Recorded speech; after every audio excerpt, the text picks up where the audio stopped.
Hola, un saludo para todos, ¿cómo están? Espero que se encuentren súper bien. Mi nombre es Catalina Botero, soy maestra de lengua castellana aproximadamente hace 17 años. Soy licenciada en Humanidades y Lengua Castellana, magíster en Educación y actualmente estoy cursando un doctorado en Educación con énfasis en investigación y formulación de proyectos educativos. Soy yo quien nos voy a acompañar en este proceso de desarrollo, de planteamiento, de recomendaciones y de todo lo que tiene que ver con la parte de lectura crítica en las pruebas ICFES. Entonces, con mucho entusiasmo, mucha energía, vamos con toda. Por este lado tenemos entonces un tema que es muy conocido por todos. Desde que están en la primaria empezamos como a desarrollar esto, inclusive desde antes en los hogares.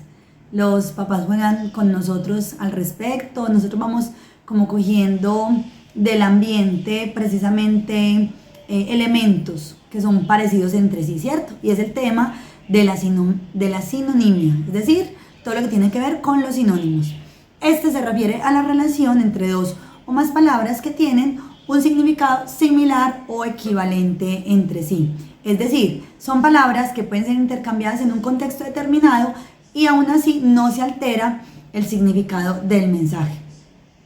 Es importante comprender esto, como les decía en algún momento, con los antónimos, puesto que esto nos va a ampliar el vocabulario, nos va a mejorar la capacidad para expresarnos con mayor precisión y claridad en diferentes contextos, y además, pues porque las pruebas ICFES pueden aparecer preguntas, lo más probable es que aparezcan varias que involucren la identificación de sinónimos o la selección de palabras adecuadas en un contexto determinado.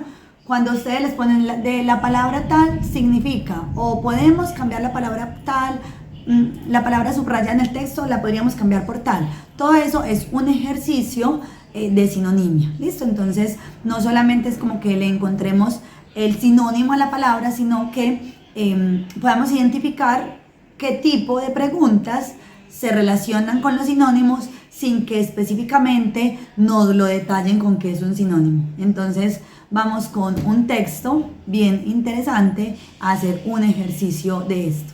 Demos lectura al texto. Dice: ¿cómo fue que J.K. Rowling creó a Harry Potter? El divorcio, la depresión y las servilletas mágicas. Esto también es un fragmento porque la historia no solo que es bastante interesante, sino que está muy bien detallada. Entonces acá también les voy a dejar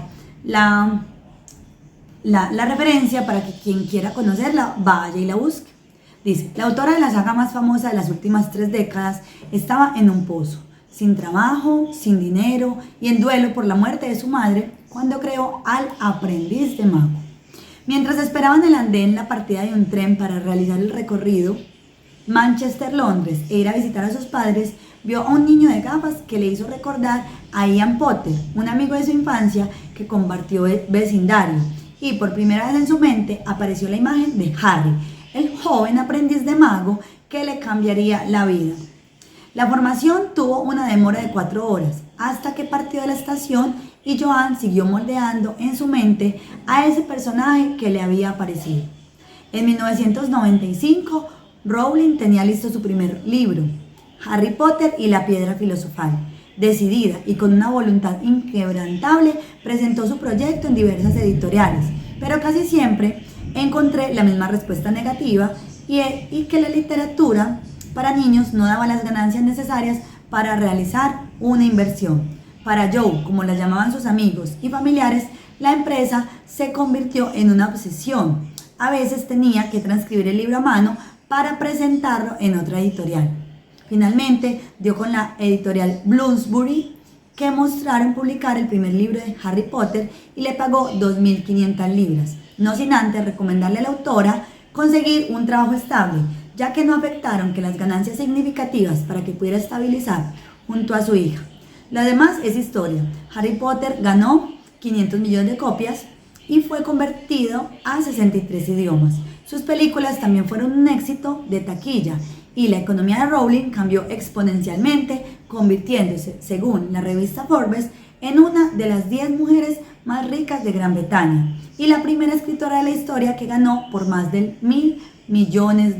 Esta es una adaptación de El Clarín Internacional, julio 10 de 2020, de Juan Lagares. Entonces acá encontramos pues el texto. Vamos a mirar a qué se refiere la pregunta. Dice así: ¿cuáles son algunos de los fenómenos semánticos básicos que se pueden identificar en el texto sobre cómo J.K. Rowling creó a Harry Potter? Entonces dice, nos están ya mostrando que es algo relacionado con la sinonimia. Vamos a buscar entre qué. Sinonimia entre saga e historia. B. Sinonimia entre aprendiz de mago y joven aprendiz de magia. C. Sinonimia entre presentar y probar su suerte. D. Sinonimia entre voluntad inquebrantable y obsesión. Entonces, si nosotros somos bien juiciositos y nos devolvemos al texto, podemos ver que en esta primera parte, hasta por acá, es donde está la respuesta. Entonces los voy a dejar como por un momentico para que ustedes observen, hagan su análisis y me ayuden a responder. Revisemos entonces la información, las opciones de respuesta.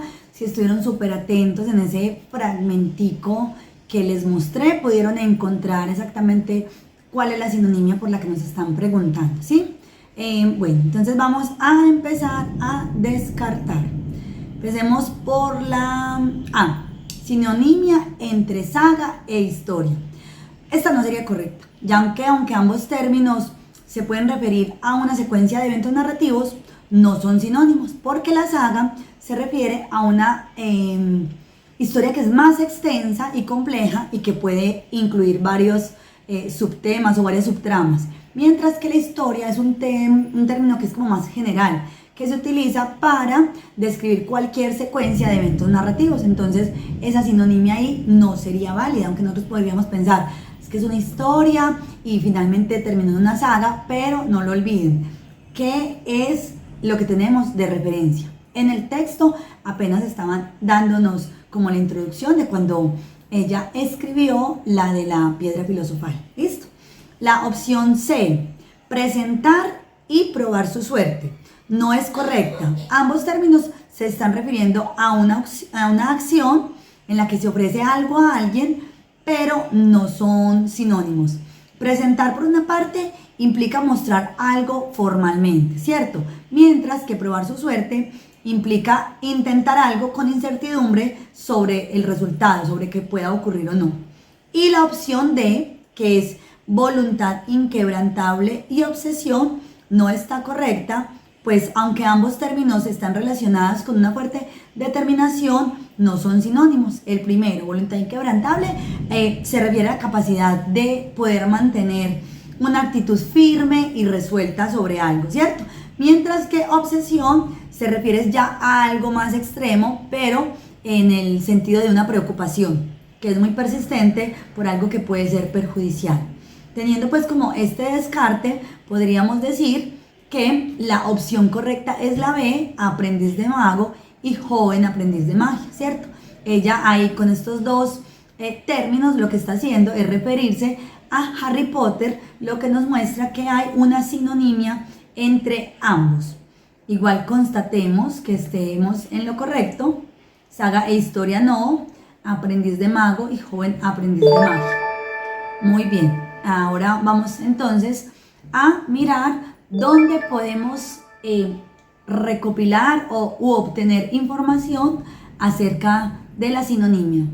Bueno, y finalizamos estas recomendaciones con esta página que está destinada a la enseñanza del español como una lengua extranjera. Sin embargo, ofrece unos materiales y unas actividades que, mejor dicho, son súper interesantes para el aprendizaje del español en general. Dentro de ellos, lo que tiene que ver con los sinónimos.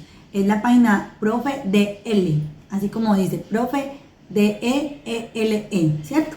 Hay ejercicios de sinonimia para diferentes niveles, en diferentes formatos, hay crucigramas, ejercicios para completar frases, entonces es muy didáctico, muy de juegos. Ahí también les dejo como el enlace directo para que no se pierdan, pues tiene varias actividades y como les dije al principio, es para enseñar el español como lengua extranjera, entonces va pasando como por todos los niveles, desde la gramática, la sintaxis y lo demás. En este enlace que les dejo ahí aparte, pueden ir directamente a la parte que nos interesa de este apartado, que es la sinonimia. Espero pues que lo disfruten, que lo compartan con otros compañeros y que se difunda todo lo que tiene que ver con el conocimiento.